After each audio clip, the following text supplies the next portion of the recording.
आगामी लोकसभा चुनाव को लेकर जो पार्टी की रणनीति थी और उसमें कहाँ क्या पेंच है, क्या गठबंधन के बारे में सारे सवाल हैं आपके, उसमें कहाँ क्या सच्चाई है और क्या फैक्ट्स हैं उसके, वो मैं आपके सामने एक बार फिर रख रहा हूँ।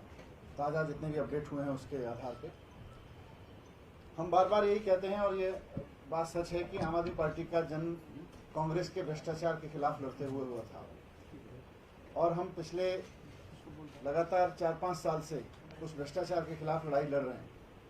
लेकिन एक ऐसे समय में जब देश में नरेंद्र मोदी जी और अमित शाह जी का गठबंधन, उनकी जोड़ी पूरे देश के लिए सांप्रदायिक ताने बाने के लिए, देश के भविष्य के लिए खतरा बनी हुई है, वैसे में अपनी उस पूरी मुहिम के साथ साथ हमारे लिए ये मुहिम भी जरूरी है कि देश सांप्रदायिक ताकतों से मुक्त हो। देश में सांप्रदायिक ताकतें देश को तोड़े ना।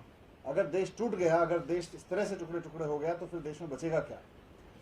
तो इस सब को रखते हुए आम आदमी पार्टी ने गठबंधन की इस राजनीति पर विचार किया कि किसी तरह से मोदी और अमित शाह की जोड़ी को सत्ता में वापस आने से रोका जा सके। इसमें अलग मैं 3-4 दिन पहले ही सारी बातें बता चुका हूं। हमारी मंशा इस देश में मोदी और अमित शाह की जोड़ी, जो इस देश के संविधान के लिए, लोकतंत्र के लिए, संघीय ढांचे के लिए और जो हमारा सामाजिक ताना बाना है, हमारी गंगा जमनी जो तहजीब है, उसके लिए जो पार्टी खतरनाक बन चुकी है, उसको रोकने के लिए हम इस गठबंधन के करने का प्रयास कर रहे थे। हर प्रकार का प्रयास हमने किया, उसको विस्तार से मनीष जी ने बता दिया।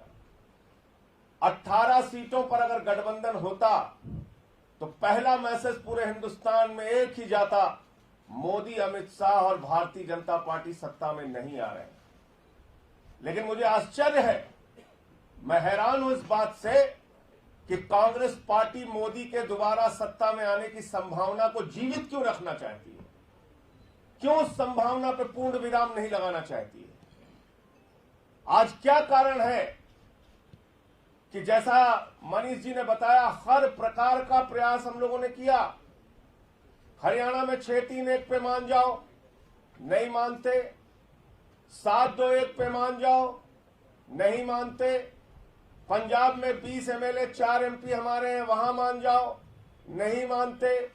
गोवा में है हमारा 6.5%, वहां मान जाओ, नहीं मानते। चंडीगढ़ पे मान जाओ, नहीं। किसी भी तरह से मानना नहीं है, किसी भी समझौते को मानना नहीं है।